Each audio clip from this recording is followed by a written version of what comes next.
Hello, everyone. Welcome to a new episode of Hassan Talks podcast. As you can read from the title, on this episode, specifically, we're going to dive into languages. Of course, if you're listening to this podcast or this episode specifically, then you can understand like a good level of English, so you can be able to comprehend or kind of engage in this kind of conversation that we're having here. And of course, the languages in general in this world is something that we sometimes we take for granted, but because this kind of a structured system of communication that we've been having since like ages and centuries ago is something that's super important, and it connects people on a deeper level. And of course, in this world we're living, roughly there are like thousands of languages, and everybody at least speaks their native language. Some people decide to learn more languages depending on their career or where they're located, right? Like in the moment, some people adopt the new language and completely abandon and forget about their native language and start communicating in the new one. Of course, due to the globalization we're living as well, since the world is becoming like a very small town, a very small city, everybody more or less tries to stay connected, to stay relevant, and politicians and sometimes also businessmen, they try to speak the most spoken language in the world or the second most spoken language, so they can feel connected, relatable, or relevant to whatever is happening right now. And of course, English, it is the most spoken language in the business world, in the political scene as well. But it's not the only language, and for that, I decided to invite somebody on this episode, somebody who I personally appreciate a lot, and maybe I haven't said this to him before, but he kind of changed my life and my perspective into the English language, where I learned it because he was my first teacher back in, I don't know, 9 or 10 years ago. I took the language as just a tool for me to get to a specific place, but I kind of fell in love with the English language, and I took it on a completely different level. And for that, I'm inviting my teacher, Mohamed Idris, on this episode. So welcome to the podcast. Thank you very much, Hassan. Thank you. Well, okay, to start this episode, I know that you love languages so much. I mean, that's all I can see from the time that I've been in the university and you've been my teacher, and what I see from your recent online posts, either on LinkedIn or Facebook, and also your blog as well. So the first question going to be is, how many languages do you speak? This is a difficult question. It's not easy to answer, because usually when people say how many languages do you speak, I think they mean languages that you are fluent in. Okay, so if we want to strictly answer this question, I would say four languages, okay, that I can say I speak. These are, of course, my native Arabic and English, and two other languages that I learned because of where I lived or have been living. I lived in Germany for 3 years before I came to Malaysia, so I learned German, and I have been living in Malaysia for now 18 years, so I also learned Malay, although I would say that I only started speaking Malay in the last, let's say, like 5 years. Okay, prior to that, it was all English and just a smattering of Malay. These are the languages that I can say I can speak. Although, of course, my Arabic, because it's my native language, and English because it's the language I studied and the language I teach and use a lot. These are my strongest languages, okay, followed by German and Malay. Okay, these are the languages that I can say I am fluent in. There are other languages that I cannot really tell whether I speak them or not. How so? Because I learned them, but I almost never had the chance to use them. Okay, like when I was in Germany, this is actually when I discovered, my love for languages. Although it goes back to school. When I was in school, I didn't really like English. Okay, I did pass. I never failed English, but then I don't know whether like you had the same experience. You grew up in Saudi. I know. I also grew up in Saudi, but I only studied just enough to pass exams. Okay, so you study, but you don't learn. Yeah, true. Okay, Yeah. so I only learned English, let's say like 2 or 3 years after I left school. Okay, Yeah. so before that, I learned German, and I also learned some Spanish and Portuguese. Okay, and only after that I learned, or let's say relearned, not really relearned, because I never really learned English back in school. I just studied English but never learned. Okay. Yeah. It's a completely different So experience, I think, where you just like study the language for the purpose of passing it as a course, or like learning it, like really learning it, just to completely understand the language and use it as a tool of communication. That's two different stories here. exactly, because I don't know whether things have changed now, but from what I see, maybe not in Arab countries, maybe in other countries as well. Okay, there are a lot of school children who study English for so many years only to uh, graduate high school and realize that they don't know the language. Okay, of course, it depends on the country. In some countries, like for example, Scandinavian countries, the Netherlands, maybe what countries where English is used as a medium of instruction, things are different. But I think in countries where English is not spoken as a second language, and it's not really necessary for most people. So you study just to pass exams, and you develop techniques to pass exams without really learning. Okay. Anyway, back to the question. So but I would add to the 4 languages that I can maybe say I speak.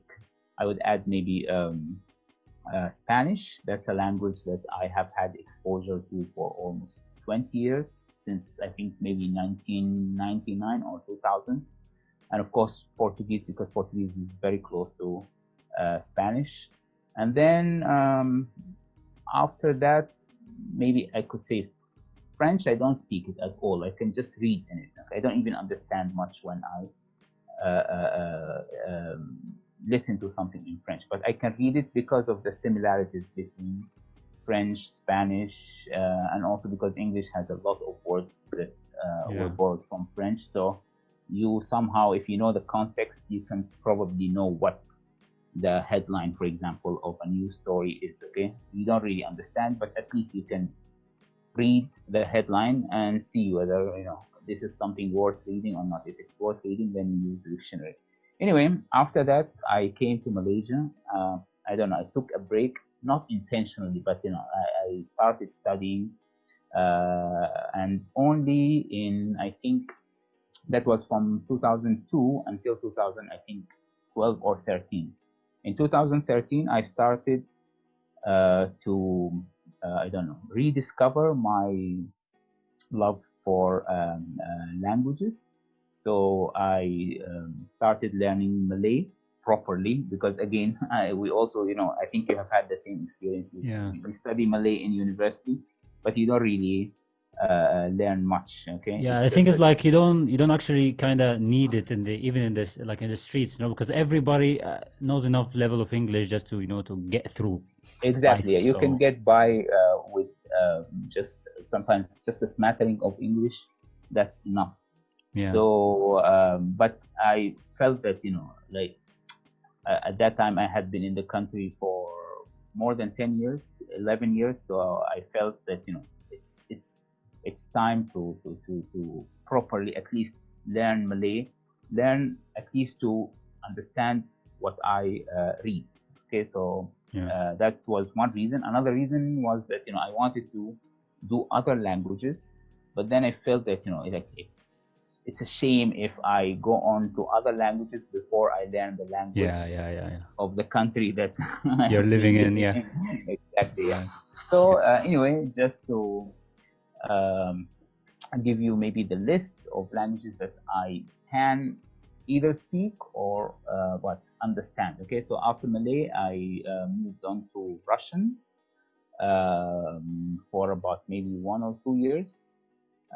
So once I could understand Russian movies, then I decided that this was enough.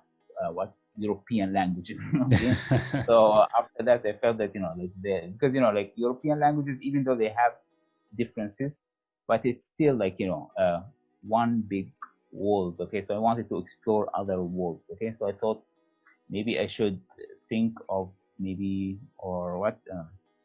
try to learn another maybe language that belongs to a different sphere, a different world. Okay, so I thought like which language, and then I thought, okay, maybe I should learn Turkish, because at that time the reason was mainly because the grammar is very different. The Turkish grammar is very different from Arabic as well as from English and other most European languages. Okay, so I felt that like, let me just explore this language, because its grammar is like, it's very different in the sense that a lot of things are reversed. Okay, like the verb comes at the end of the sentence usually. Okay, most of the time.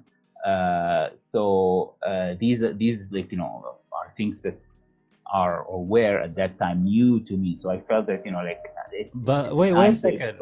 Like in the Turkish language, the verb comes at the end of the sentence. So it's like it could be like how to say this, like Javier Javier the ball and then shoot. Yeah, something like this. That's very frustrating. I mean, if I'm listening to somebody, okay, what did he do with the ball? Did he eat it? Did he shoot exactly it? Okay, it's not that's a simple sentence. Sometimes sentences can be very long. Okay, so you can say, for example, Javier, who is my neighbor and lives on I don't know which street. Okay, and after all this long story, then you tell us that he shot the ball. Okay, or the ball shot. Okay. Well, okay? no wonder that the Turkish know. people are like very, like hot-blooded because of this. They're on the edge of their seat the whole time. I have no idea. But by the way, this is not only in Turkish. It's the same in, I mean, like languages that have the verb at the end are not actually a minority. Okay, basically, like languages can be classified into maybe 3 major groups in terms of the word order: subject, verb, object. Okay, so we know in English it's usually subject, verb, object. Okay, so for example, I love chicken, for example. Okay, and then you have languages like Arabic, for example. Usually it is like verb, subject, object. Okay, and then you have many other languages actually, and big languages that have the verb at the end. Okay, so they have they have subject, object, verb. Okay, so these languages include Turkish, Japanese, Korean, most Indian languages. Okay, follow this system. So that's actually like one of the interesting things about like learning languages. You start to see things that you thought never existed. Okay. So after Turkish, I felt that okay, like because Turkish has a significant number of Arabic words, so I thought like maybe I should also explore other languages that have Arabic or that borrowed Arabic words. So I went from Turkish to Urdu, Swahili, Persian, and then Hausa. But I cannot say I speak these languages. These are languages that I am studying. I can read in them. Maybe some of them I can watch a drama series in them. So I watch, for example, drama series in Hindi or in Urdu, in Turkish, but you're like, how much you understand varies sometimes from scene to scene, from sentence to sentence, and sometimes you can't really tell whether you can understand because your language ability has improved, or because you're watching something, like for example, the format, for example, like your program, usually any program starts with like, welcome to the show and so on, right? So this is something that is usually said in the beginning. Okay, so sometimes, like, if I only hear the word welcome, okay, I know what's next, so I can understand, maybe you're because familiar with it, not because you actually understand the literal exactly. So that's why it's hard for me to tell whether I am, like, how good or otherwise I am at these languages. Okay, but I believe that like this kind of exposure, if you have this continuous exposure, then eventually when you have to speak the language one day, I don't know if I will have to, this is not my concern actually, okay, but if one day I have to speak it, then I would have had enough input to use the language, at least use some of the phrases that are quite common. Although sometimes like reading the news or watching maybe TV drama, you learn things like how are you and so on, because people use them a lot. But sometimes when you read the news, for example, a lot, you discover that after some time you don't know how to say I do something or you do something. It's all, most of the time it's like he does something. It's like he, she, because the news most of the time talks about third person. Okay? So, and then somehow you start to learn vocabulary that maybe is considered advanced before basic vocabulary. So you learn the word for government, for prime minister. Okay, I started learning Mandarin Chinese last year, and I'm also trying to like explore Japanese. So because I learn through reading and reading the news, so I can recognize the characters for example, I don't know, a pandemic. Okay, that's all over the news. Okay, that's a very advanced word. It's not the first word that you should learn in a new language. Okay, but because like almost like for the last, I don't know how many months now, you cannot ignore it. It appears it appears a lot, and so pandemic, but you don't know, for example, bread, like, or exactly. Okay. So that's one of the drawbacks. But eventually, you will have like fewer and fewer gaps, and then you start to purposely, like you say, like, okay, I know the word for prime minister, but I don't know the word for example, eat. Okay, so I should learn that. But usually this does not happen a lot because like some of the news, even though like a lot of the news is like about politics and so on, some you have entertainment, you have, I don't know, travel, sports. So you will see though. But I mean, because Chinese, the hard part is that you have to learn the characters and how they are pronounced. There's no alphabet. Okay, so basically, so that's why like this is a long journey. So I'm giving myself like maybe 5 years for Chinese and Japanese. Well, I think like you've listed quite a good number of languages here, and the ones you've been like, the ones that you say you're fluent in, the ones that you say that you're still learning, and the ones that like you're rediscovering or you're trying to improve in. But now my question is, which one of these, if we've put all these languages in one list, which one of these is actually the hardest for you to learn from your own perspective? That's a tough question. Well, yeah, it's a tough question for the tough language. So exactly. I think, okay, there are languages that like usually when you learn, you have to learn. I mean, a new language, you have to learn. For example, you have to learn how to write it. Okay, so if the language is written in the Arabic or Latin alphabet, then it's not a problem for me. Okay, but if it's written in another alphabet or script, then it I wouldn't say it takes a long time, because, for example, Russian in the beginning was a bit difficult, but because like it's still an alphabet. Okay, so after, I don't know, like about a year or two, reading has become automatic. Okay, of course, there are many words that I don't know, but I can read them. Okay, sometimes the pronunciation might be wrong, but because Russian is a phonetic language. Phonetic means, like it's written as it's pronounced mostly. Okay. Anyway, so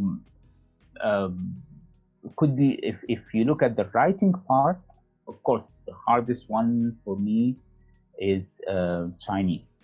Okay, because there is no alphabet. Okay, so you have to memorize the characters. Okay, memorize basically what they look like. Okay, although there are sometimes, as you become more advanced, sometimes there is something in the character that tells you how it's pronounced, but you don't really reach this level before you have memorized, I don't know, 1,500, 2,000 characters. Maybe then you can see some patterns. Okay, but still, okay, it's basically memorization. So in terms of, like, let's say the alphabet, I would say the hardest one is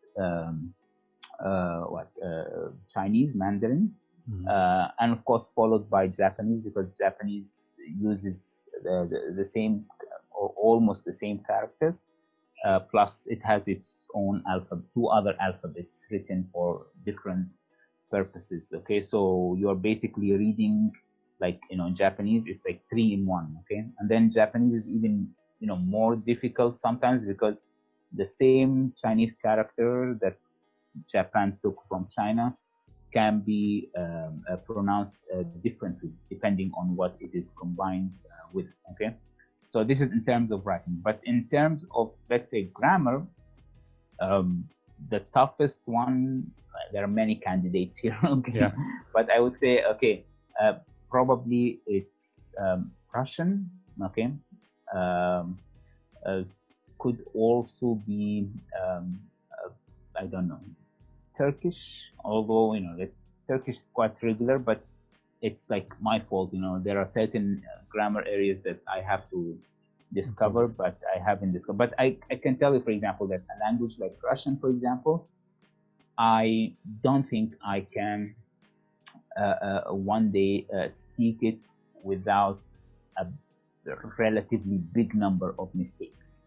Okay, although, like, German is somewhat has more or less like the same level of complexity, grammatical complexity, not really the same level, but it's close.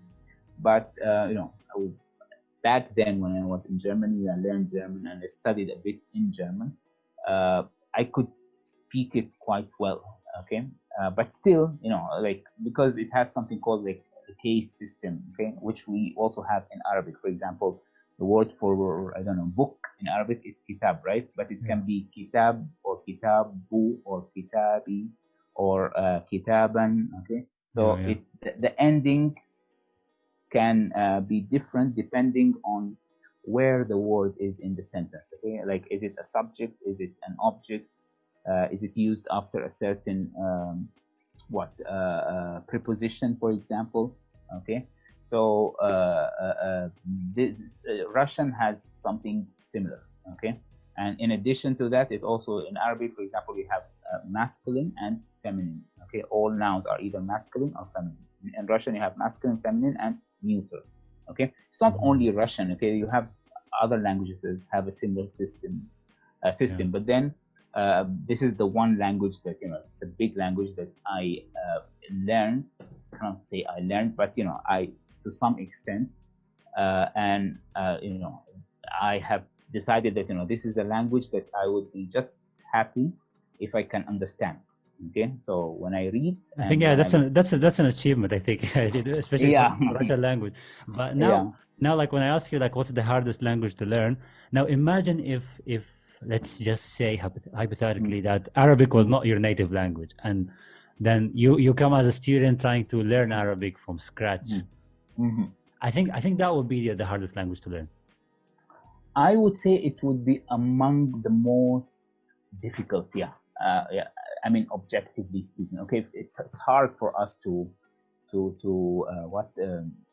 visualize the difficulties. Okay. Yeah. But yes, okay, for a number of reasons, like Arabic, for example. Okay, the first thing is the script. Okay, so the Arabic alphabet, unless like your native language is Urdu or Persian, then Yeah, more the same family, more or less, in that way. yeah, okay, so written in the same script, then it's not it shouldn't be a big problem. But still, okay, like you will have to learn how to write letters in different forms. Okay, so the letter, if it's written alone, it can be different from if it's joined with the previous or next letter. Okay, and then a lot of the vocabulary is different. Okay, we have talked about, for example, Spanish and Portuguese. Okay, many people in Latin America, for example, like let's say they are from I don't know, like Colombia. When they go to Brazil, they don't really feel the need to learn the language unless they are like going to settle in Brazil and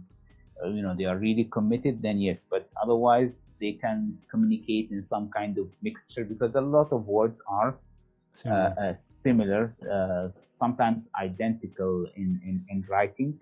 It's just pronounced slightly differently. Okay, but Arabic is a lot of the vocabulary is different, unless you speak a language like, I don't know, Persian, Swahili, Urdu. So you will know some of the vocabulary. Okay, but if, let's say, your native language is, I don't know, Chinese or English, you are basically like it's what uncharted territory for you. Yeah. Okay, it's totally new. So yes, I agree with you. It would be among the hardest, but probably not the hardest. Okay, many people say that the hardest can be I don't know, a language. Okay, for me now it's, yeah, as I said, Mandarin Chinese, but it's not really hard. The grammar is very easy. Okay, I mean, not very, but relatively easy. Okay, you don't have, like, most words have only one form, so you don't have kitabu, kitaba, kitabi. You don't have this. Okay, most words have, I think all, if I'm not mistaken, depends on, because there is a disagreement on what constitutes a word in Chinese, but that's a different topic. So anyway, I would agree with you. Yes, Arabic would be among the hardest. Yeah, of course. For me, I said that because, of course, like every language has its own dialects, but what makes Arabic is also very complicated is the different dialects across the Arabic world. If you talk about the Fusha, the classic Arabic, or the standard one, then you have the dialects for each country, and then inside each country they have more deeper dialects as well. So it's a whole thing. Like you can speak the Fusha or the standard, but then you don't. It's not useful enough if you go to a specific North African country, for example, or you speak the Egyptian dialect, and then you go to Sudan, people make fun of you. So it's a whole thing, It's a big. True. Yeah, that's because like I follow a lot of language learning groups on Facebook, and many people who learn or who want to learn Arabic mention this point. Okay, like what exactly should I learn? Okay, if they want to learn, for example, only the standard variety of Arabic called Fusha, so this would be good because they can read. Okay, most of the written material is in Fusha, but then it will be hard for them to communicate. Of course, people understand Fusha, but like for you as a learner to understand what they say, okay, especially if they're not saying it to you. Let's say someone is talking to like his friends, okay, and you are sitting with them, okay. Most of I don't think they will be talking to each other in standard Arabic just because you are around, right? Yeah, unless it's a historical movie or something, then yeah. But yeah, exactly. Okay, unless, or like some of these shows on TV where you have like two guests fighting for Yeah, some they kind of fight in political. Fusha. Yeah, that's a different. Yeah, exactly. Yeah, okay. But even then, they still insert some words from the spoken varieties. So yeah, that's another problem. But there are other languages that have a similar problem. For example, I don't know, like Tamil in southern India, they have a similar system. Okay, you have the prestige variety, and then you have the spoken variety. But I don't know how far they are. Are they just as far as the differences between spoken Arabic and standard Arabic, or closer, or farther? I don't really know. Yeah, but I agree with you on this. Yes. Yeah, well, that's the Arabic language. But now we've been talking so much about the vocabulary and the grammar and also like the differences between languages. For me, the most interesting thing about all the language is the way it's spoken, the accent or the sound itself, the people that make, or they say the noise that people make just to pronounce some words, and how different it is, how it varies from the north of the country to the south, from the center to the east and west. And for me, that's really, really interesting. For example, that's why I love the English language so much, because it varies. Like the people in India like considered like native speakers of English, but the way they speak is completely different from the people in Australia, New Zealand, or UK, which is like the original one, and then the US as well. And it's like you can say the same sentence, and it gives you a completely different feeling if you hear it in the proper British English, or you hear it in the Indian one. And for that, I feel like the accent is the most interesting part of the language learning for me. So I want to ask you this: is like, which language do you find the most interesting when it comes to its native speaker's accent? That's another tough question. But yeah, before I answer it, I actually agree with you. I can see, I mean, like sometimes in these language learning groups on Facebook, some people comment by saying that they don't want to learn a certain language, or they want to learn a certain language because of the accent, basically. Okay, sometimes it's just because most of the people there in these languages, they're called polyglots. A polyglot is someone who speaks a number of languages. How many?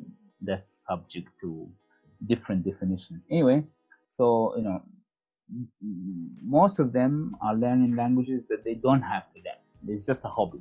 Okay, so when you don't have to do something, if it's not really pleasing, I don't think you probably do it for the first week or two, because you are so excited about it and you're over enthusiastic. But when you realize that it's a lot of work, then you'll just put it aside and do something more exciting.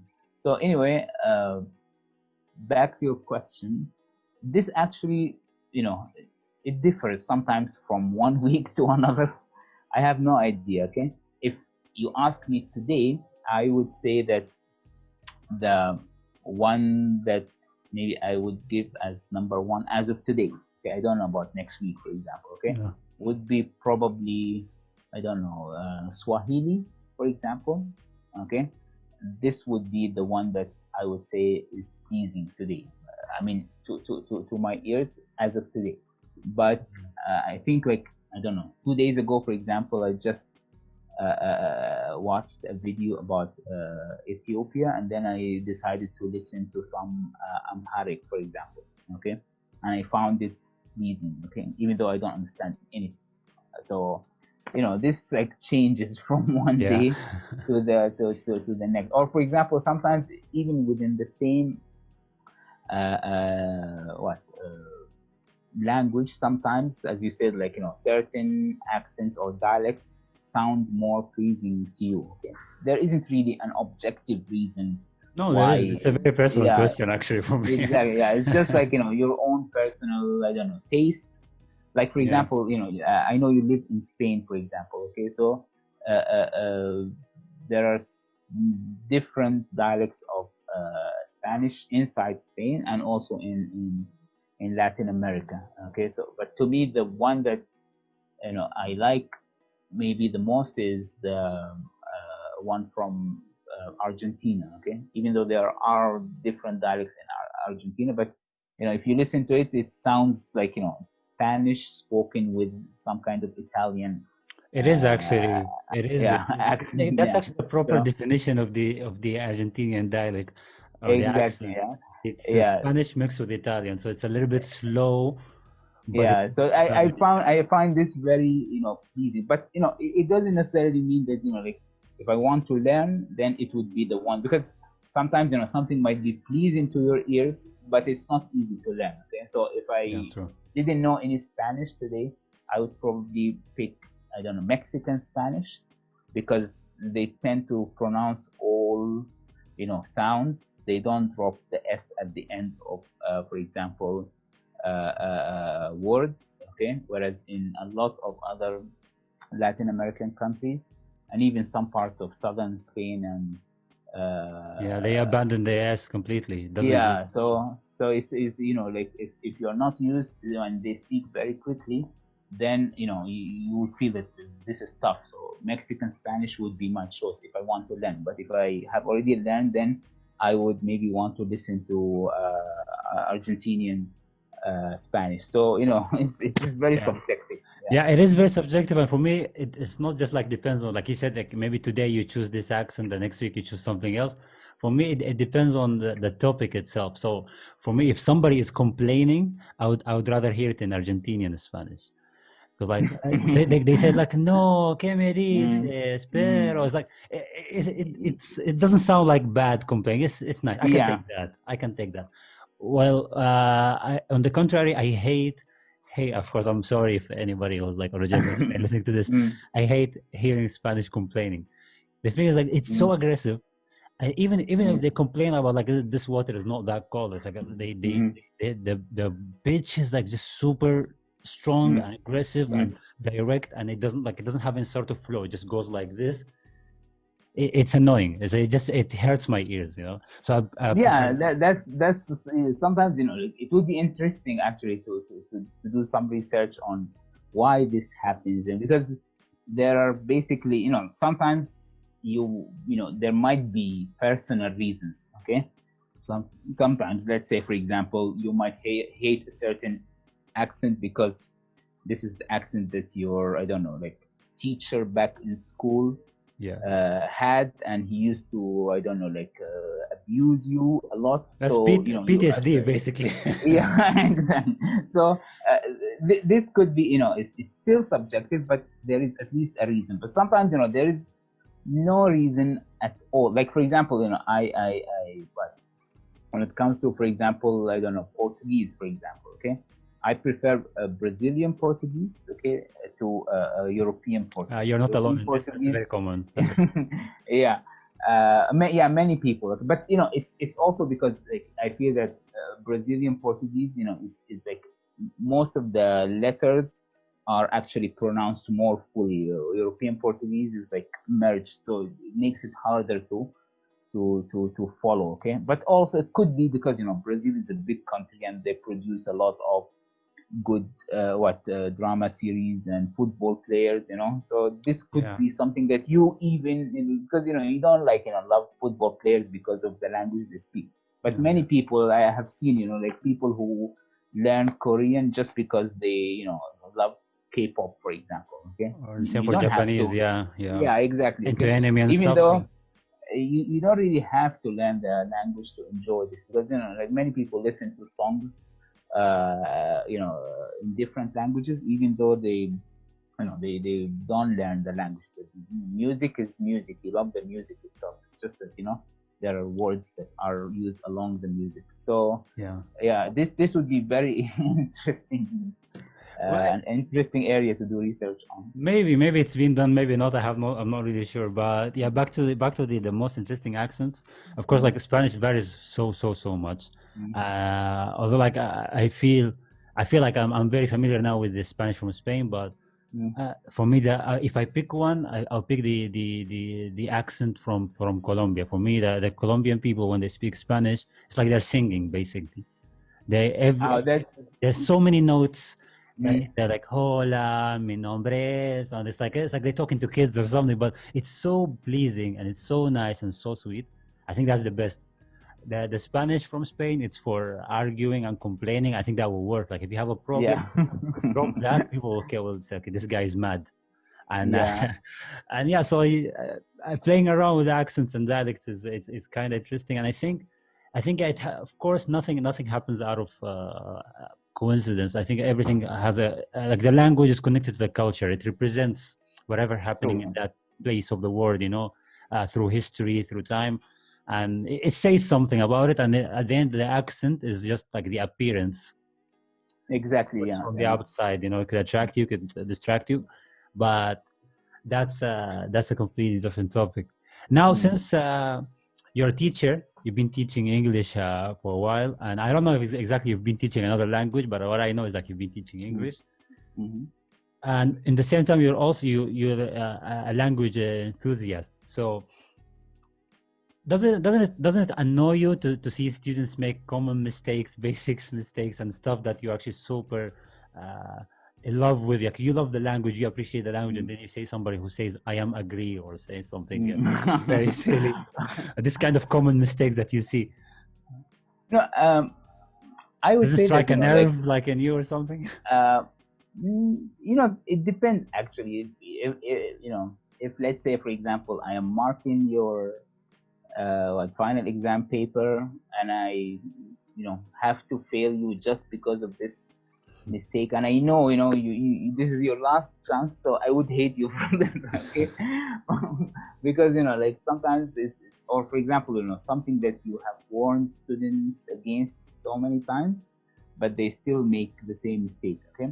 This could be annoying. But to be honest, actually when you start learning different languages and you see how difficult it is, okay, then you start to understand that it's not easy, okay? Of course, I didn't grow up speaking English, that's obvious from my accent, of course, but like after some time, if you have been using the language for a long time, so you forget that you were not born with this. Okay, you also had to go through a similar process. Maybe you did not make the same mistakes or the same number of mistakes, okay, but still, you made lots of mistakes before you reach this level, and you still make mistakes, okay? Sometimes you realize it, sometimes you don't, but you cannot be. It's very hard. I wouldn't say you cannot, but it's very hard to reach.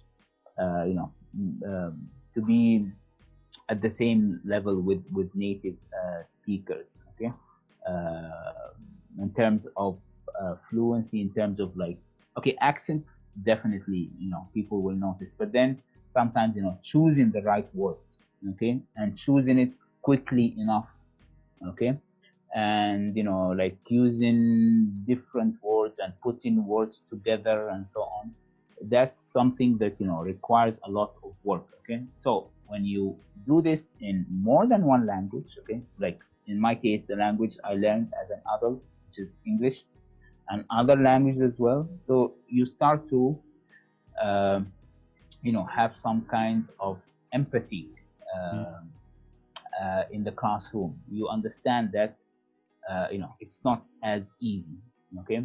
Especially sometimes when you teach students, whose native language you yourself have been learning, okay? So you can just imagine, you think of this, for example, student as stupid, but then if the roles were reversed, okay, then he would say the same thing and probably even worse about you, okay? So I would say that it has made me more sympathetic, okay? But the problem is that the languages I have been learning, whether I learn them or not, there are basically no consequences. I do it because I enjoy it, okay? So if I were to stop tomorrow, or even today, okay, Nobody nothing will will say happen. nothing. Yeah. Yeah, okay. But for these students, for many of them, sometimes, if you don't pass the English test, for example, this semester, then you might not get your scholarship, okay, next semester, for example, okay, or your parents will be very angry, or there are sometimes, I think, you back in the university, you have seen cases of students, whose life, I Collapsed don't know because of whether, not passing the English yeah, exam. Yeah. exactly, Yeah. yeah. Yeah. Okay, so in this case, you will try your best to, like, push students, motivate them harder and harder. But by the end of the day, there are certain things that, like, this is not, only based on my experience. It's also based on a lot of research. Okay, language learning takes time.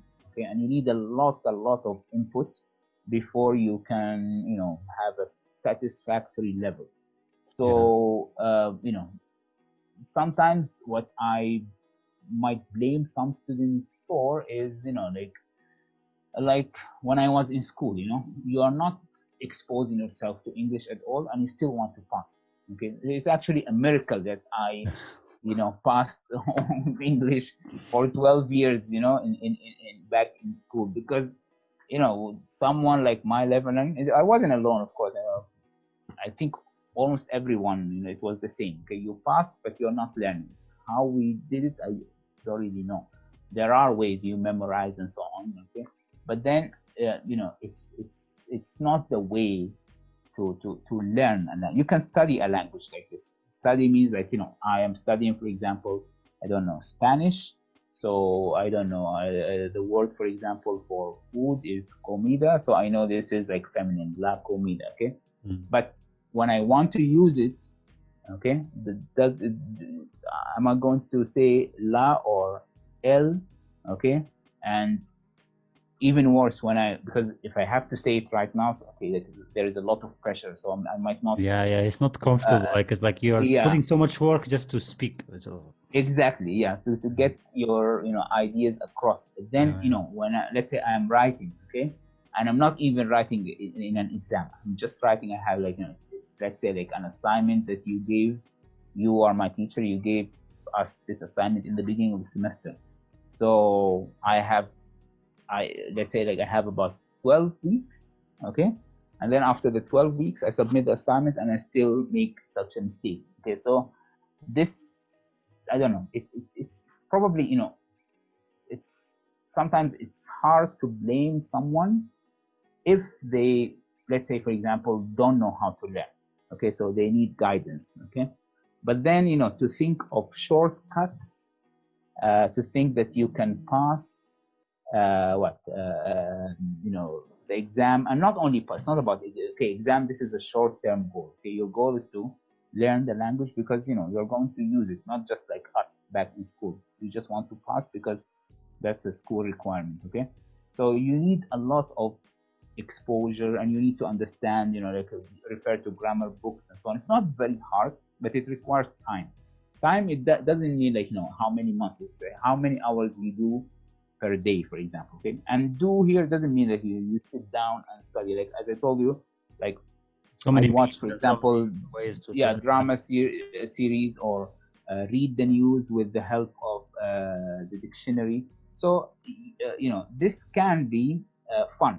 Okay, not very easy because maybe you want to use this time to play video games, or I don't know, talk to your friends, or go out maybe. Okay, you will have to sacrifice these maybe more fun activities if you don't enjoy it. Okay, but you still have to spend this time. It's not really tough work. Okay, but you have to spend this time. So if you don't, then maybe yes, I would blame you. Okay, but otherwise, you come to have more to sympathize with students, and you understand the difficulties, okay, that they have to go through. Well, with of course, like so many difficulties for any student that's willing to learn a language and also give the time and effort. But if we put the question in a completely different form, if we say, from your perspective as a language teacher, what is the most common mistake that the language learners make? Would it be not giving enough time and effort for learning the language? Will it be not exposing themselves to the native speakers, for example, or surrounding themselves with friends who don't speak that language? Or what exactly is the common mistake that you see as a teacher? Okay, if I have to give only one mistake, then probably I would give not getting enough input. Okay, not getting enough input. Okay, I will just give you an example. Okay, last, I think, February, okay, the university asked us here international staff to sit for a Malay placement test.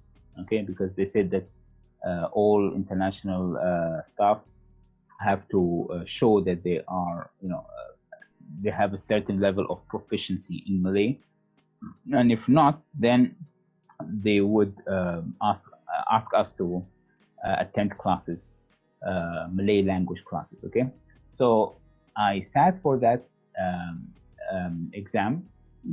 I passed. Okay, and then the grade I got was 7. 7 is actually the highest. Okay, so out of 180, I got 162.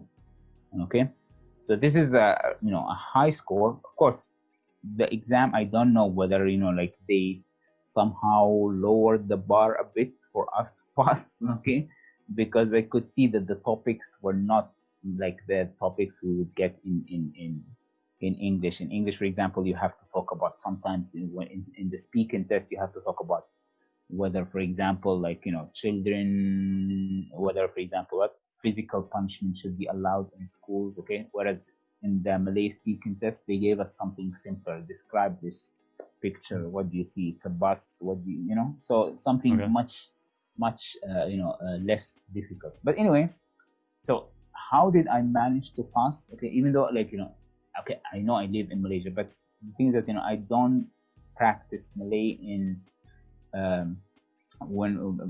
practice as in I don't speak Malay as much. Okay, like in our university, it's all English, and then when you live here in Malaysia, you can get by with English. Okay, yes, sometimes I use Malay with people who don't speak English, or people who are not as proficient, or let's say, for example, people who feel more comfortable in Malay. But the overall amount of speaking I have done in Malay is quite small. Okay, so if this is the case, how could I pass the exam? The answer is I have done a lot of reading and listening in Malay. Okay, so I have the foundation. So like the reading test, I got, I think, probably out of 40, maybe 37. That's a high score. Okay, the listening test as well. Okay, I think 39 out of 40. Okay, it's only in the writing test, of course, because that's a production skill, and in the speaking test that I lost some marks, because understanding is easier supposedly, okay, when you know the language, than speaking it. Okay, like input and output. Output is more difficult than just input. Okay, unless you don't know the language at all, that's a different story. Yeah. Okay, so the moral of the story is that I could pass an exam in a language that I didn't prepare for the exam. Okay, and I didn't do much speaking before the exam. Okay, and I didn't even have there was no real incentive for me to do this. Okay, I wanted to do it. Okay, but I didn't have to do it. It was just like my own initiative. Okay, so the thing is that if other students could do this, okay, get as much input as you can. This is one of the surest way to say that you are at least on the right track. Okay, there is no guarantee, because many people can understand English very well, but the moment they start speaking, you will see mistakes. Yeah. Okay. Yeah. very grave mistakes. Sometimes because this is how they have been using the language for a long time, so it's very hard for them to unlearn certain things they have been saying for a long time. Okay, but if you stand any chance of improving your language, then it's through a lot of input. Because when you, for example, like you mentioned one mistake, this is a very famous mistake in our university, when students say I am agree instead of I agree. Okay, Yeah. there's actually a joke that many of the teachers okay, back in the university use. So even if you have been saying this for a long time, okay, when you do lots of listening, okay, then you hopefully, okay, of course, like the word agree, I don't know how much it is used, okay, but at least you will come across people, native speakers, for example, who don't say this, because they say I agree. So if you encounter this, okay, many times, then at least this should ring a bell, okay, like how come they say I agree? And so like the input you have been receiving is different from is partly different from the output, okay, that you have been producing. So at least hopefully you will notice that like some of your mistakes, and then you will improve. But if you don't do this, then I don't know whether there are other ways, but I don't know whether they work or not. Like sit down and with someone, like write something, for example, and sit down with let's say a teacher, and the teacher would tell you, okay, this is wrong, and then explain your mistakes. But I can tell you from experience that I think you have seen this many times before, that you sometimes in the speaking practice in class, students, for example, some students make a mistake, so you correct them on the spot, okay, and then after less than a minute they make the same mistake. Okay, it's not their fault. It's just this is natural. Okay, a lot of research has been done on this. It's hard to avoid mistakes because there is a lot you have to think about. It's not just sometimes teachers might get angry because the students make the same mistake, but the student cannot. I mean, the student who makes this mistake would not think of only this mistake when they construct a sentence. There is a lot of other things that they have to think about. Okay, Yeah. So it's just like remember back in school or even in the university, some lecturers would get angry at you because you are not doing enough for their subject. Okay, whereas in reality they are they think that you are taking only one subject. You have nothing else in life to do. Okay, so this is the same thing in language. Okay, you point out one mistake, you expect people to avoid it, but then because they have to think of other things and avoid other mistakes as well, so they cannot remember all mistakes, so they still make some of them. So if there's one thing, just to recap, one thing, then get a lot of input, natural input. This is at least the surest way to know whether you are on the right track or not. If you cannot read newspapers without using the dictionary at least that much, or you cannot understand, for example, movies or the news on TV, then you are still not there. Okay. Even if you can, you are not there yet, but at least you are on the right track. You're close. Yeah, well, I think the amount of input, of course, reflects on how much you've been progressing with this language that you're learning. And that reminds me of my first days here in Spain, when I wasn't really into learning the language because of the masters and so many other things. So I wasn't really focusing with it. Then a friend of mine told me that since I'm taking the metro every single day on my way to school and then coming back, he told me instead of listening to music, you can listen to something in Spanish. Or if you don't want to, since the Spanish people are so loud, just don't listen to anything and you drop ears to whatever people are saying. And that was actually quite interesting. In the beginning, it was just pure noise, whatever they're saying is just noise. I don't get anything. But with time, I was able to develop exactly, what did Alicia do? Okay, that's interesting. What did they go? Okay. And till now, since I think I can speak the language, understand it quite well, now it returned back to be noise again. Like, okay, I don't want to listen to this, but now I'm forced to listen to it because I understand you guys, so I put back my music. Yeah, exactly. That's Yeah. enough. But Yeah, that's enough of him. yeah, you don't want to listen because you don't need to. Yeah, but it's Yeah, impossible to you feel avoid because you understand them now what they say, and they're very. exactly. Yeah, yeah, yeah. Yeah, that's actually like what interesting because as you said, like in the beginning, it's noise. Okay, so many people, you know, they start like, okay, they say, okay, starting from today I'm going to like listen to, I don't know, whatever in whatever language, and then they give up because they don't understand. Okay, they give up too soon, or some of them, okay, they do it for 2 3 days and then they give up. Okay, of course, if like now, for example, I try to listen to Mandarin Chinese, I don't understand anything at all. Okay, sometimes when there are subtitles I might pick one or two words, but still I don't understand. Okay, but I know, okay, you have to like believe that you can make it. Okay, if you do this for long enough. So many people, they give up at the first hurdle. Okay, so they say, for example, I have been doing this for 2 weeks or even 1 month, and I have not improved. Okay, yeah, that's because you are starting from zero or almost zero. Okay, so now you are like by 20%.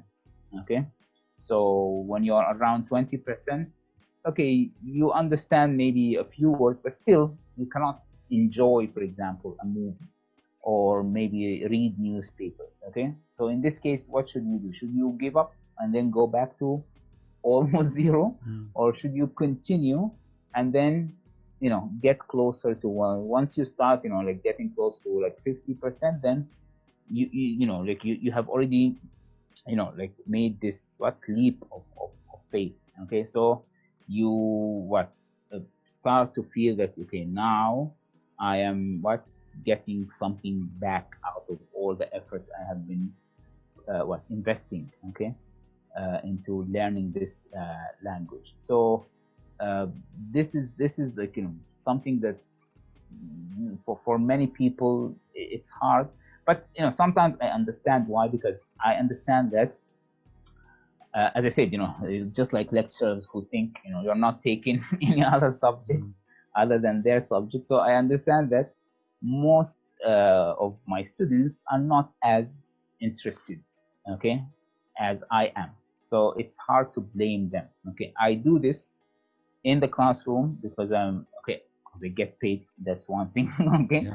But also because I'm interested in it. Okay, but also outside the classroom because I'm interested in it. Okay, so sometimes when people, it's just like when, let's say, you don't care about the environment. Okay, so many people blame you. Okay, if you throw trash on the street, that's bad. Okay, but if you don't do that, but it's just that like this is not the central theme of your life. You have other things to do. Yeah. Okay, so some people, because they are obsessed with certain things, then expect they everybody to be in the same. Exactly. Okay, so yeah. In this case, I cannot blame them because I don't expect them to be as interested.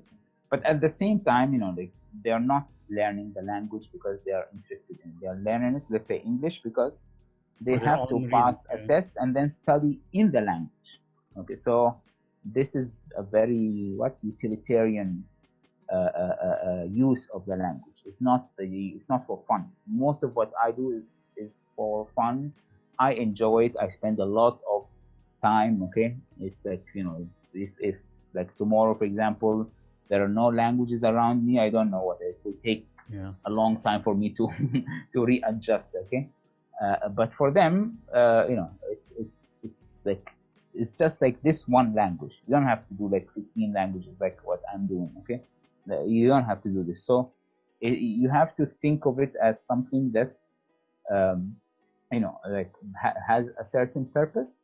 And the good thing is that you can do it in a fun way. Okay, so when you watch, for example, many people watch Friends, for example. Okay, it's a bit outdated, but it's useful material. Okay, so when you watch this or you watch whatever, movies or sometimes you don't even have to watch movies. Movies might be too long for you. Okay, you don't understand. After 20 minutes, you give up. There are very short videos, for example, TED Talks, for example. Okay, and the subtitles are provided in English itself as well as in many other languages. So there is a lot of materials. Okay, so you have to just sit down and do this. You don't even have to sit down. You can do it up. while at yeah, exactly. Yeah, okay. Yeah. Or while for example, in the train. Okay, so it doesn't have to be as painful as when you say like study means like I have to go to the library, sit down, not talk to. No, you can do it in a much fun way, but you still have to do it.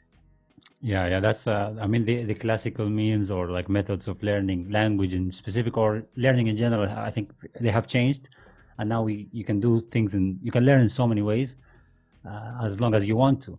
Now I'm gonna move to the last question of today's episode with you, and I think this could be like the nightmare for anybody who's into languages and they're a bit maybe terrified or scared, as far as I know, of machine learning. So there's now this machine learning translation technology where it automatically, of course, like the simple example is the Google Translate, but it's way more complicated than that, where these machines kind of pick up the human understanding of the language and translates based on that, of course, based on so much input done by humans into these machines. So the machine can translate in a human way, localize sometimes the language as well, to provide it for listeners or readers or whatever. Now, of course, technology has been improving faster and faster and faster. Do you think we will reach a level where you don't have to learn a language anymore because there's a machine that can translate instantly for you? Is this something that's going to happen at some point? I think it's already happening to some extent. Okay, it depends on, of course, like what you want to translate. Okay.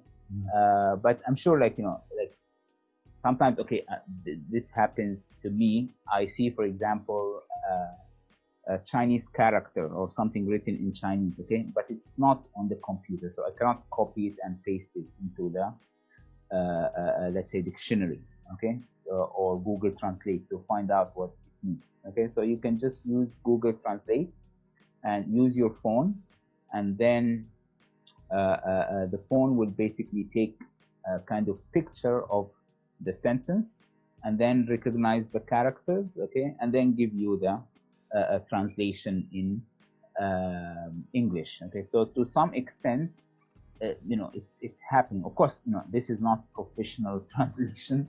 Okay, you can't really rely on it when you need accuracy.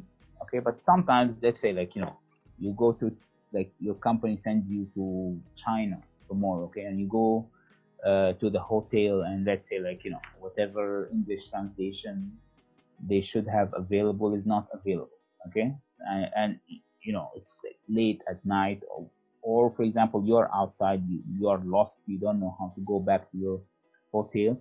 So these tools can be very useful. Okay, now of course if let's say for example tomorrow or maybe in the next 5 years this technology develops so much that I as a teacher and also as sometimes I also work as a translator or simultaneous interpreter, I am rendered useless. This would be a disaster for me. Okay, but if you put that aside, okay, personal interests, okay, I would say that this is already happening. Okay, but how far or to what extent people are going to rely on it, this is still an open question. But I can tell you that, for example, I do a lot of my learning on Google Translate. Okay, so for example, there is this, for example, sentence in whatever language. Okay, of course, Google Translate works better with big languages, and if you translate into English rather than, for example, I don't know, Arabic. Okay, so if let's say you copy and paste maybe a sentence from a news article, okay, the full sentence, not just part of it, the full sentence, and there is a picture, and some of the background, okay, so it's in Russian, it's about, for example, I don't know, the situation in Azerbaijan, or I don't know, East Ukraine, for example. So you have some information. It's not like, you know nothing about the topic, okay? And you know some of the words. You can actually use this as a tool to learn the language. Okay, so like when you talk about machine learning, for example, one of the things that I use, Google itself, not Google Translate, is to check, for example, certain so-called collocations. Okay, so when you say, for example, I don't know, I made a mistake, okay, or for example, this will ring a bell, okay, not, I don't know, like for example, do a mistake or strike a bell, okay.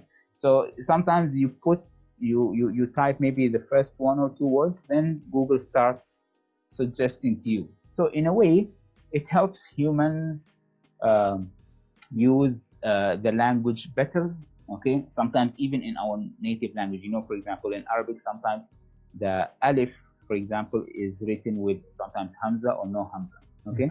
So like sometimes you don't really know, okay. There is a rule for this, but you have forgotten, you have not been using Arabic for a long time, but you have to write something and you need accuracy. You're not texting, you are writing some kind of like official document, or translating it. Which okay? mistakes actually are a problem if they exactly occur. So you use Google to see, for example, if I see this combination of words used, for example, on the, I don't know, Washington Post or some famous, for example, newspaper or in academic books.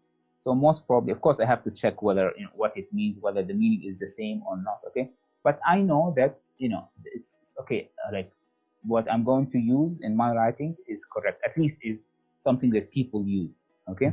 So in this case, I find it a very useful tool. Okay? So I wouldn't really like progress as fast as I am progressing. Not really progressing that fast. Okay, but I would be much slower in my learning if all these tools were not available. So I think machine learning, okay, other than maybe making humans, I don't know, obsolete. I don't think it would be obsolete, but then like less useful. It can be used by the same humans to improve their skills. So I can instead of using for example, the software to translate from, let's say, Japanese into English, because I don't want to learn Japanese. No, I can use the same tool to learn Japanese. So after 2 or 3 years, I would not need this tool as much. Okay. So I think we have to be open to open-minded to these new technologies, because whether we like it or not, they will be around for quite some time. Okay? Unless there is a disaster and there's no internet, then that's a different story. Okay? But I think this is a great tool. Okay, even though I understand that if as I said, I become students don't need my services anymore, okay, or people they don't need interpreters. I think this is maybe the first area where you can see something. Yeah, exactly. Okay, you will still need teachers, but maybe simultaneous interpreters or translators. You will still need them, okay, but probably there will be certain things where you can replace them if you want to translate something and you don't really need accuracy. You don't have to hire a translator in that case. Well, it's a big industry actually that I didn't know that it existed until a few years ago, where I was able to work in one of these companies, and then from the inside I've seen how big these machine translations are, and also they actually, in the process to develop these machines, they hire a lot of translators to make this machine actually develop. So it's hire the tool that's gonna kill you in the future. Exactly. Yeah, this Very is ironic. actually the sad part. I remember someone in a country. I wouldn't mention the name, okay, but he he was the human resource manager. He was not from the country, okay, so he was a foreigner, okay, and he was given the task of bringing in more citizens into the company and doing or kicking foreigners from the company. And he was a foreigner himself, but this is your job, you have to do it exactly. Well, I just hope it's gonna be a tool like any other tool, so it can be utilized in a good way, and does not destroy this art or the science of languages and dialects and accents, because it has its own beauty. It has its own thing that's going on for a long time, since the humans start communicating by drawing or like on stones or on the walls. Till today we've been able to verbally communicate and understand each other, so it does not go away with machines and robots. I hope we can evolve with the time. Well, this has been a very interesting, rich conversation with you, Ustaz Mohamed Idris. Thank you. I loved having you on the podcast. It's been an honor for myself to be your student once upon a time, like years and years ago. Thank and you now to very have much. you here, My talking in English, in the language that you taught me. It feels good to be honest. I gotta say that. I'm very happy that because it's I think when I taught you, that was I think back in 2011 or 10. So I didn't really realize that it's been 10 years. That's a long time. So it's been a long time. I'm really happy that you still remember me. Of course I do. Of course, no, that cannot be forgotten. And basically this is this episode of Hassan Talks podcast. I hope you guys enjoyed it. I hope you find something interesting if you're interested in languages or accents or dialects, and this basically the episode's been about that. So share it around and enjoy listening to it on whatever platform. Hopefully this episode will be out on YouTube, but it's for sure will be out on Spotify, Google Podcasts, Apple Podcasts, and Anchor, and so many other platforms. And there are more than 20 episodes already of Hassan Talks podcast, so tune in and stay alert for the coming episode. That's going to be basically weekly episodes of Hassan Talks podcast. So this is me, your host, Hassan Fadl, and peace out.